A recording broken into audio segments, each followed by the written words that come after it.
TEDx, UF, 2012. Wow. As he said, 11 speakers before me. Has this not been amazing or what?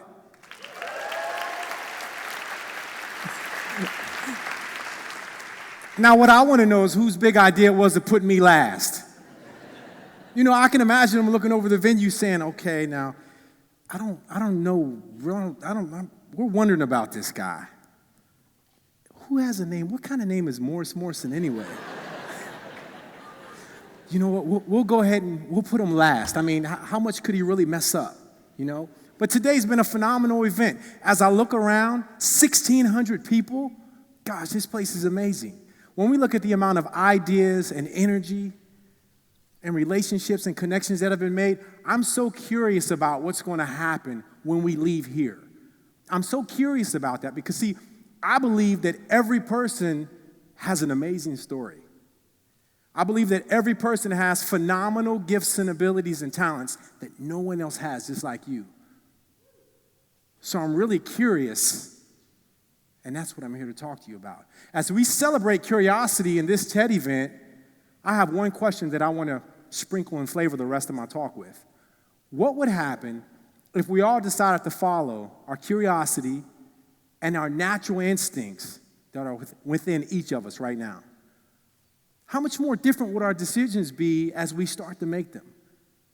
Man, I could imagine us changing this community and changing this whole world. Because you see me, everything great in my life has simply happened when I just followed my curiosity.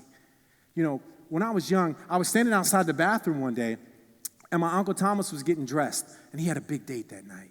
And I didn't understand what was going on, but there was a lot of energy coming from inside of the room. And as I sat there and as I listened, I said, wow, what's going on in there? And I went up to the door, and I heard these words. Woo-wee! Wait till she smells this on me tonight. Woo! Tonight is going to be my night. And my right ear, it just got bigger and bigger. And I leaned against the door, and click, click, he started to open the door, and I stood beside it, and he walked off, and I made sure he walked off. And I snuck into the bathroom. And as soon as I walked into the bathroom, I went straight to the cabinet. And when I went straight over to the cabinet, I opened it up. And there was a secret. A big industrial-sized bottle of Old Spice. All I knew was that he was tremendously excited about what was going on. So I said, wait a minute. I started to formulate my plan. Yeah, I was only in the second or third grade, but, you know, my curiosity, it bothered me then, and it's, you know, I asked my wife, she's got to deal with it today. So you know what, the next morning when I woke up to go to school, I stopped past the bathroom before I walked out.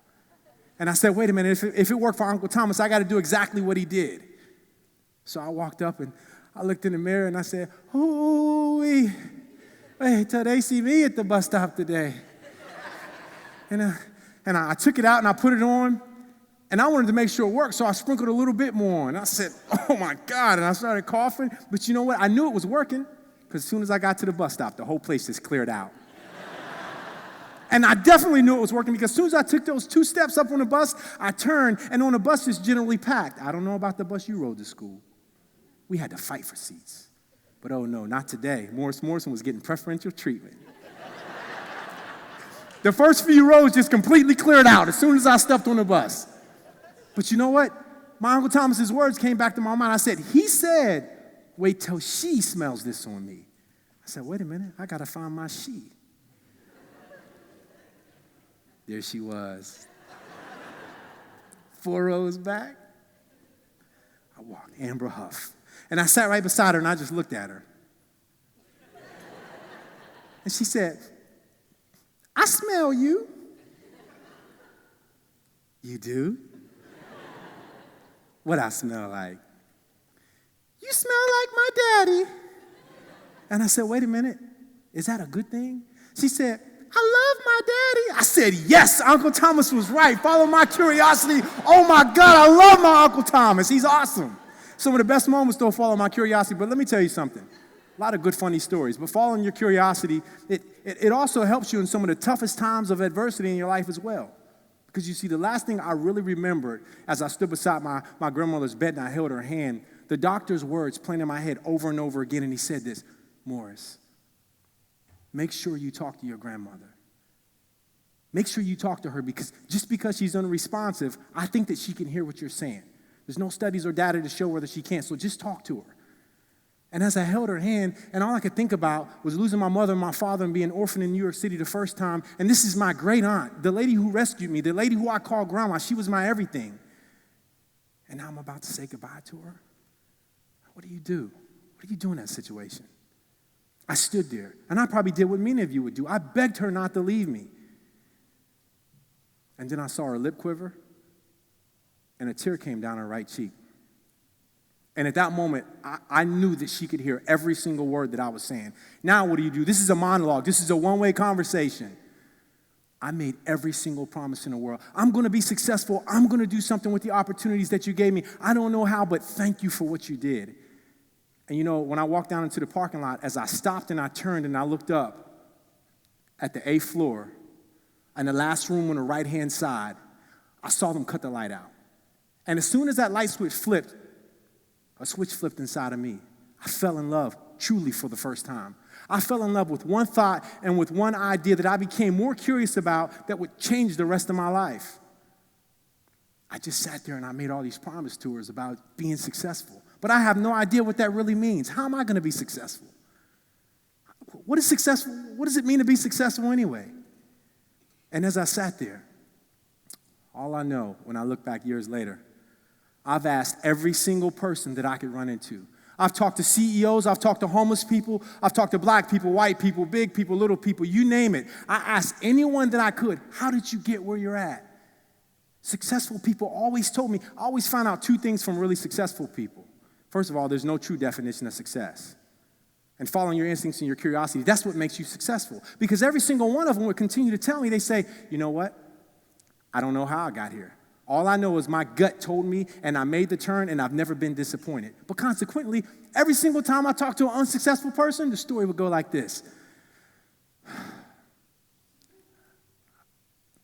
I knew I shouldn't have bought that house. Well, something told me to start that business, but I never did. Or, I knew I should have married her sister instead. That's what the dialogue was like. You know, as a matter of fact, on my way here to the TED conference, I sat beside a lady who's one of the top professors at one of the top colleges of medicine, a big university here in this country.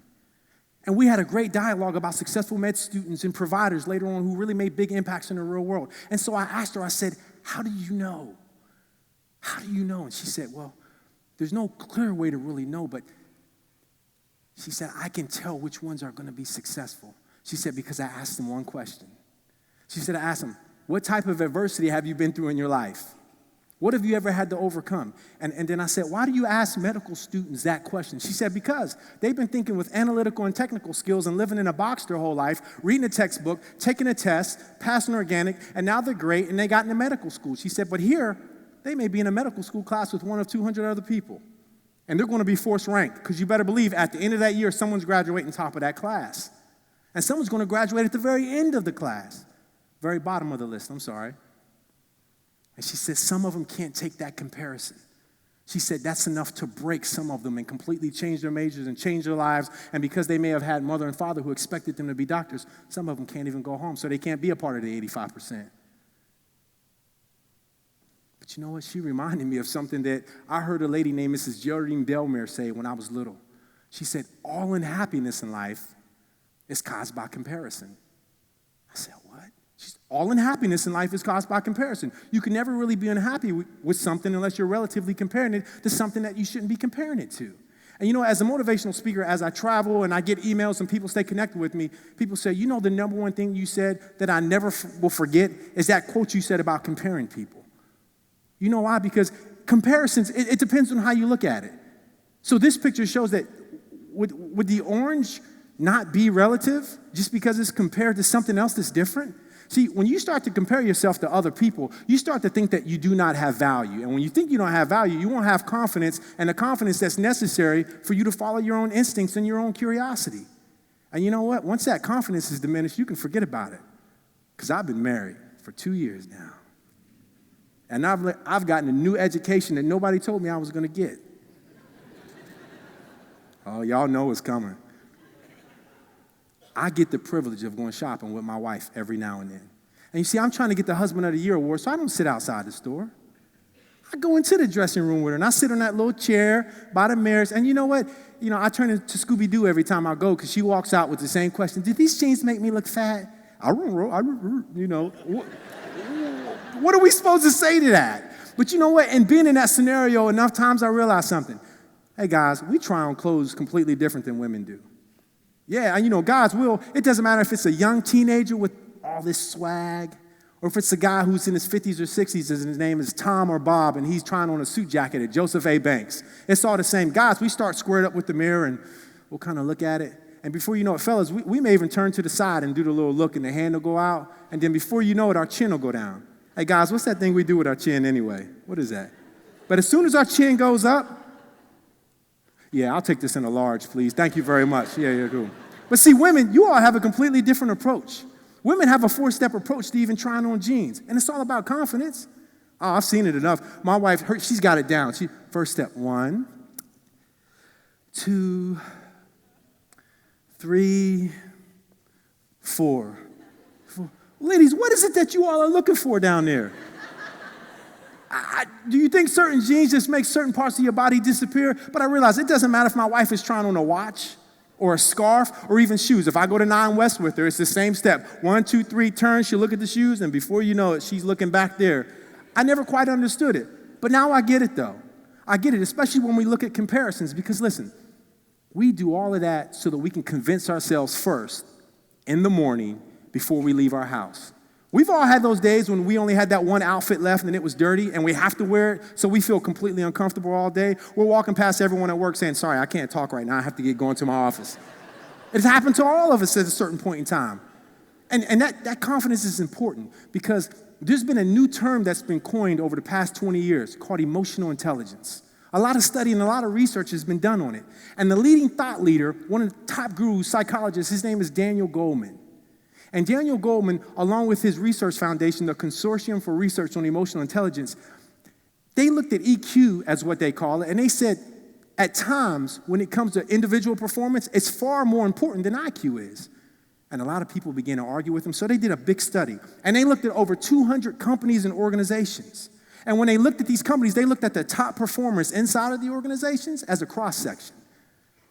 And they tried to figure out why they were performing better than the average employees there.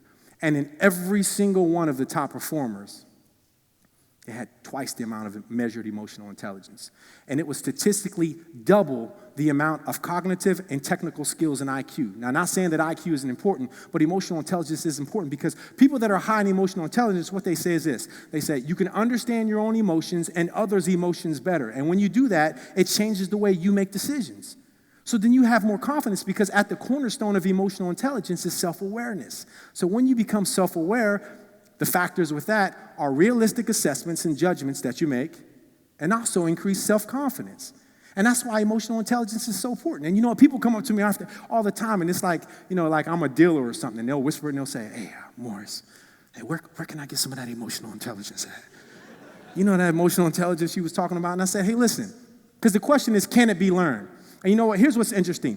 The limbic system is the place in the brain where the key neurotransmitters produce what's needed for heightened emotional intelligence. So you have your amygdala, you've got your hypothalamus, your thalamus, your hippocampus, your pineal glands. It's all right there.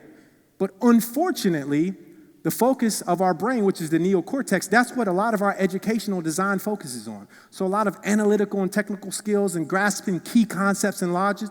Unfortunately, a lot of our education is forced there. So that's why the medical student can get straight A's and pass organic chemistry with flying colors, but then not know what to happen, not know what to do when a patient runs in, and then they have no idea what to do next because they haven't been forced to step out of their box yet. And it can be learned. You know, one of the best stories I've ever heard of emotional intelligence? I have a little cousin, Dale, and his little brother, Demir. I call him Captain Dale and Mir. We had them at the house, and they were swimming with us. And we were at a big pool, and we were the only ones there. Now, before we went to Dick's Sporting Goods, and we got them both little baby vests so they could just swim and float and do whatever they wanted to do because they couldn't swim. And what's interesting is that Captain Dale, he started to swim. And after a couple hours, he said, Cousin Morris, I can swim. I said, Dale, you really can't swim. No, I can do it. And I said, well, here's a strong teachable moment. I'm not going to pass up on this. He takes the life vest off. And right when he runs and he goes to jump in the deep end, little Mirror goes, no! And he looked up at me and he said, Cousin Morris. And I said, what's wrong, Mirror? Come here. It's okay. He's going to be all right. And he said, Dale. I said, what's wrong with Dale? Him going to die. He can't swim. I said, it's okay. I'm here. I'll grab him. And sure enough, Captain Dale, he jumped right into the water. He sank to the bottom. He was standing a few feet away from me. Now, I didn't grab him right away because I'm never one to pass up on a teachable moment. I let him struggle for a minute. So I reached and I grabbed him and I pulled him back. He was coughing and he was crying and I put the towel around him and he sat on the edge of the water. And as soon as he dried off, he jumped right back in the water. He repeated this process over and over again for about a half hour. And before you know it, Captain Dale started floating. And before you know it, he started swimming across the deep end of the water. And before I knew it, Mirror said, he was swimming. Look. Mirror, off with the life jacket. Demir's going to jump in. I said, Demir, stop. And he goes, I can swim. Dale can swim. I can swim. And then Dale looked at me and he said, it's okay, Cousin Morris. I'm the big brother. Within 2 hours, I saw two little brothers, a 5-year-old and a 4-year-old, who didn't know how to swim, learn it instantly. Dale had a heightened sense of emotional intelligence. He was self-aware. He was more confident. That is why he just jumped in. Now, Demir represents a lot of other people who are out there who actually need to see it modeled first. We've got great people like Steve Jobs, who we've talked about the reality distortion field. Demir represents the people who need to see it modeled first before they can believe that it really is possible. But Dale, he jumped in. I've never been more inspired because you see, ever since that day in the hospital, since I had my curious moment of what it meant to be curious and follow my dreams, I knew I wanted to be a professional speaker and I wanted to help organizations and individuals live their life and be who they were really called to be. And I started speaking a while ago while I was still working in corporate America, but I didn't have the courage to jump. When I saw Captain Dale jump, changed everything. And you know, the last thing I remember today, literally, it's been a blur. The last thing I remember is handing my resignation letter in. And ever since then, our organization is growing. We are having a bunch of fun. And just last year, someone sent me a picture that I'd never seen before. And when I saw this picture, tears immediately came to my eyes. Yes, I thought about my grandmother who sacrificed to give me an opportunity, but I realized something on that day. It had been inside of me the whole entire time. I just needed to jump. And I was scared. And it's inside of you. And I know for a fact, 1,600 people today at one of the biggest TED conferences here ever on the East Coast, we can start a powerful change if we all stop comparing ourselves to other people, and if we all think that we're valuable, and if we think that we matter. And if we follow our curiosity and our instincts, we have an opportunity to represent exactly what it is the TED platform is about. We could all contribute some phenomenal ideas that together could definitely be some ideas worth spreading. Thank you.